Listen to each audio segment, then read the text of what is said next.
बुद्धियुक्तो जहातीह उभे सुकृता दुष्कृते तस्माद्योगाय युज्यस्व योगः कर्मसु कौशलम्. One endowed with spiritual intelligence or knowledge of God casts off both good and evil here. Therefore, be diligent in the science of yoga. Skill in the performance of duties done for the sake of the grace of the Lord without any desire for the fruits is yoga. Carry on your work with equanimity. Keep working but remain untouched by its result. This implies yoga or skill.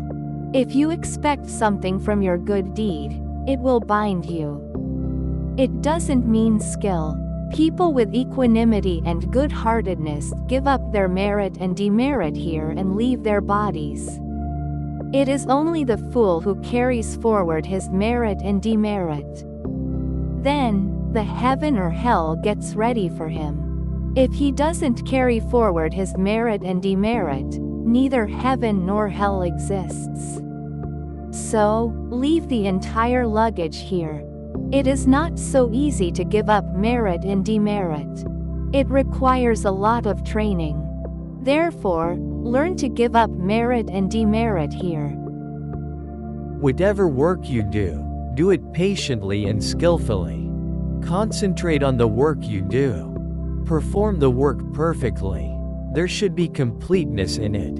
Even that is yoga. Performing the work without any expectation is also yoga. Though you have no expectations, you are bound to get the result. As you are not aware of it, you are keeping expectations. While performing that work, you should remain untouched by the merit and demerit arising out of it. You should ensure that you are untouched by both merit and demerit. If you perform the work this way, it constitutes karma yoga. If you perform karma as yoga, it will not bind you and will eradicate your tendencies. The new tendencies do not arise, and the old tendencies disappear. The Upanishads ask us to attain the state of immortality. Immortality implies conquering death even before you face death. That is, you should not get bothered even when confronted by death. You will not think that you are going to die when the body dies. It is immortality. The fire burns your bodies in the burial ground. But the self within cannot be burnt by fire. It is omnipresent and exists within your heart. Self not only exists within your heart but is very much you only. Unless you recognize the self within your heart, you cannot realize that it is the same one that is omnipresent. Currently, you have the identification with the body and mind, which is very natural for you. Similarly, if you identify with the self within, you will not feel that you are going to die at the time of your body's death because you identify with the deathless self. Therefore, attain that immortal state now itself. If you feel that it cannot be achieved so soon, at least reach that state on your deathbed. Then you will not have any more births, or you need not carry corpses anymore. If you die without attaining that state, you will incur an immeasurable loss. To attain the immortal state, control the senses and mind. When the senses and mind are uncontrolled, the intellect and words will not be stable.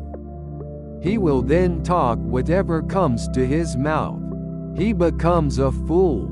His behavior keeps changing daily. We see many people who give up their devotion when unfavorable circumstances exist. They say, "We have been devoted for a long period, but what benefit has God bestowed upon us?" One whose mind is impure will not even attain faith in God's existence. One who does not have a firm faith in the existence of God cannot be peaceful, and the one who is devoid of peace cannot become blissful. For the one who has the stable intellect that there is a God, there is a controller who controls you, me, and the five elements. All his sorrow vanishes without any of his efforts. When you face hardships, you think that God doesn't exist. But how is God related to your hardships or happiness? You don't realize that you reap what you have sown. You will get good for the good and bad for the bad done. Therefore, God is in no way related to your actions. When the mind is faultless, you get the living faith in the existence of God. Then, your mind clings to the Supreme Lord. Though you are not able to perform spiritual practices, though you are not able to practice yoga, if your conclusion is firm that God exists, your sorrow will vanish. It is because whatever you may get, you consider it as His blessing. Everyone has the defect of contemplating sensory objects. Based on the impressions of the previous births, they get attracted to a particular sensory object. Wherever the mind gets attracted, it indicates that we have performed that work willingly in our earlier births to a great extent. As the faith in God keeps increasing, the mind breaks its relation with the sensory objects and comes back to cling to God's feet. This is what you are going to gain. Though your effort is less, if you have faith in God, the mind returns quickly.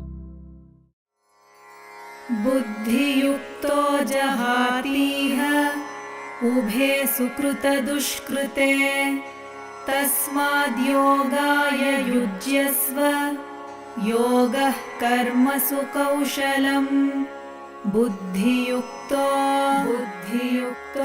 जहातीह